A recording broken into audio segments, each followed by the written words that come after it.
While South Africa is on stage 1 load shedding, the country has been powered up through cooperation with China. The Minister of Electricity, Dr Kgosientsho Ramokgopa, is standing by to tell us about various corporations that we have entered into in the form of MOUs with China in terms of resolving the country's energy crisis. Thank you very much, sir, for your time this afternoon. I think before we speak about what has come out of BRICS in terms of China and South Africa's cooperation, perhaps help us place where South Africa is in terms of tackling the energy crisis. Just last week, you were in Namibia trying to find solutions to ending the crisis. Thank you very much, and good afternoon to your viewers back at home. As you know that the President has given me the assignment to reduce the intensity of load shedding, move to lower stages of load shedding and the frequency, get to a point where you have days that we don't experience load shedding. And we did say that this intervention will be anchored on 5 outcomes that the President has elaborated in the Energy Action Plan. But the number one, and for me the most important of those interventions, important in that it gives us the quickest opportunity to resolve the load shedding. One is to fix Eskom, and that's why we're working on improving the energy availability factor. When I came into the office, we hit the historic low of 48%. The energy availability factor really is about the reliability and efficiency of these units. And now as I speak to you, about 60%. Put it into context, we moved from about 25,000 megawatts, we are now at 29,000 megawatts of consistent energy supply. And then the second part is to make sure that we are able to import generating sources from other parts of the region. It's important I mention other parts of the region because we are already connected through the transmission line, a dispensation called the Southern Africa Power Pool. So we are connected to all of our neighboring countries, Zambia, Mozambique, Namibia, Botswana, Lesotho, so on and so forth. So it's important that we are able to have an appreciation of what is it that Mozambique can offer, because we already have the transmission line. And that's why we're in Mozambique. And my peer, they said, oh, look, we have 100 megawatts immediately available. We can give you an additional 600 megawatts by the end of the year in December. We went to Namibia, and they say, look, the Maptola gas facility resource there is able to give you about 600 megawatts. Of course, that's into the future, about 2025, 26. But it's important that we have an appreciation of the sources of this new energy generation supply, so that we are able to speak with confidence about energy sovereignty and energy security in the country. So we need to plan ahead. And one of the major missteps that we had committed over a period of time is that we're not able to plan 10 years into the future. We're a bit more complacent because we had excess generation. We thought it will be with us all the time. Now we are hit with load shedding because we have not been investing in maintenance. The economy has been growing. New generation capacity has not been keeping up with the growth of demand, and that's why we are sitting with a shortage of electricity, which we refer to as load shedding. You speak of planning for the future, or a lack of planning for a future. One country that has really managed to turn the tide, especially when it comes to electricity, is a country that we've signed MOUs with, China, and they've also got long-term plans. What have we entered into this time around? Yes, it's important to make the point, to your observation. So they did experience the kind of situation we're experiencing now.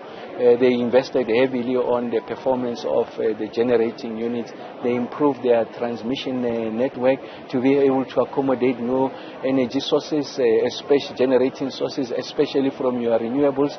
As I speak to you today, China has got the biggest installed generation capacity from renewable sources of any country in the world, 688 gigawatts. To put into context, it's 12 times the size of Eskom just on renewables, wind and PV in the main. And then they were able to find creative ways of financing that grid expansion, and then they also address the issues on the distribution side. As I speak to you, there are communities like Lichtenberg in Litsovotla. They have not had electricity for the past 6 weeks, not because of load shedding, because of the transformers that have exploded. So it's important that we invest in that area, modernize it, so that we are able to have an appreciation when the load is bigger than the installed capacity of that transformer. It should be able to trip itself and not blow. So it's important that we learn from that. And why we entered into this agreement first is that China has done it before. They've experienced this before, and they are sitting with some of the most advanced technologies,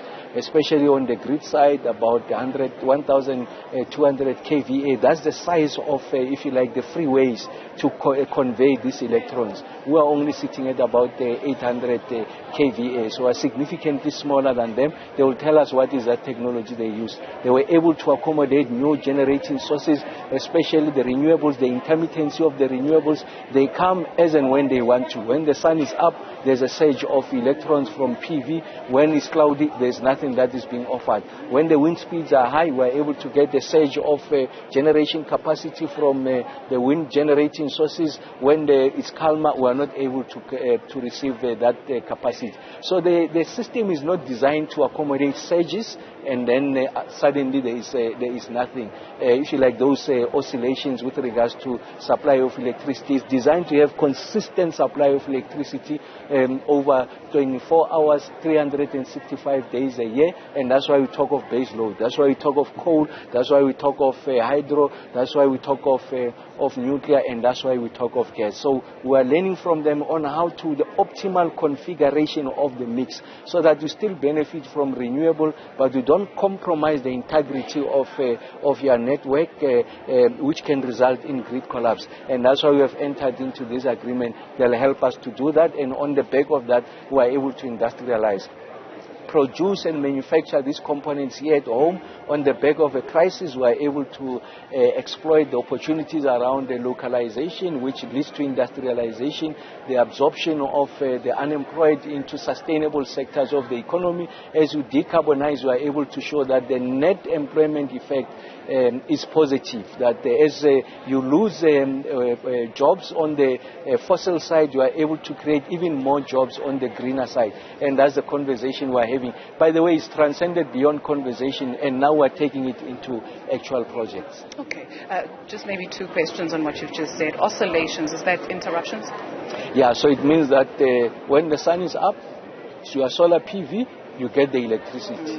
When it's down, we get nothing. So it goes up, you get from, let's say, 8:30 in the morning, keeps on going up. It reaches a peak around 12:01, and then it keeps on coming down when the sun sets. When you get to the evening peak, when we want that electricity, because the sun is set, you are getting no electricity. So we must get new sources of energy. And if you have storage capacity, when it goes high, you are getting that electricity, and there's lower demand during the day. You use that electricity to power your batteries, so that you have storage, and then when it sets, when it's taken out, then you draw your energy from the batteries, and that's how you are able to realize the balance. And that's the work that we are focusing on now. We'll get into the net positive effect, especially when you speak of industrialization, you speak of creating jobs, but we understand with this latest round of MOUs, the Chinese government has donated some 170 million rand in emergency power equipment and made available some 500 million rand in terms of a grant as development assistance. But back also in July of this year, South Africa signed a $1.5 billion loan agreement with China. How should we then understand this, especially? Is it debt? How does it work? So on the donation side is exactly that, it's donations. So I went to the missions in the country from major industrialized countries, including China, essentially ambassadors, to say we are sitting with a situation of unmet demand, load shedding, how best can you help us? And they say, no, we'll come back to you. We still have those conversations, but the Chinese were able to move fast to say, look, we appreciate the situation. We think that we can help you to make interventions on major public facilities. I'm talking hospitals, clinics, correctional services, and also schools. To say we can provide, if you like, equipment to ensure that we are able to provide uninterrupted power supply, because we can't exempt all of the clinics and hospitals. And then we went to China, we were able to meet with the companies in the space, and they were able to offer to say, we can give you 552 of these units. It's gasoline generators, diesel generators. It's also power vehicles. Essentially, is a generator mounted on a car, on a truck, and then it's mobile. It's on 4 wheels. You can connect wherever you need to connect, and it's also a combo of PV and storage capacity, inverters, batteries, and also inverters to move currency from direct currents to alternate current. So, and then they range in power from 6 kilowatts, which is really small, to 200 kilowatts. 200 kilowatts we can power an average hospital, we can power a big clinic, and that's why we say that the direct impact of that is that communities in those areas where we can exempt, suddenly we are going to have an opportunity to give them uninterrupted power supply. When there's load shedding, then these power sources kick in. We're able to preserve the medicine at the right temperature. We will not close the clinics because of load shedding, so there are no conditions. And then there's a 500 million rand facility. It's a grant. A grant is exactly that. Of course, we've got a history of engaging with the Chinese. If they put any conditions, these are not onerous conditions. We'll never go into an arrangement that burden the South African taxpayer, that subtracts from the gains of the democratic project. So we'll finalize what, if any, what the conditions are. But on the donations, there are no conditions. All the condition is that once it lands, you take over ownership, which is a fair requirement. And 450 of these units are already being shipped. As I talked to you, they are on the ships. By Sunday, we'll tell you when they'll arrive in the country. And because we are going to do a combination of this, although we are getting 552 units, we think we can power up to 350 clinics, hospitals, and schools. And that's the advantage you have, because once you power them from alternative energy sources, it means that you are not putting pressure on the grid. You have really removed their requirement from the grid because they rely on new sources of energy, and then it means that we can reduce the intensity of load shedding. So instead of stage 1 now, as I speak to you, we could be at no stages of load shedding, and also bring it down during the evening. So that's the most tangible impact that the South African public is going to realize as a result of this donation. Okay. What do you say to someone who is suspicious? I think a little bit earlier on you spoke about the healthy energy availability factor. I think you said we're standing at over 23,000 or just 23,000. Yeah. And so now we're on stage 29,000. Yeah. Now we're on stage 1 load shedding.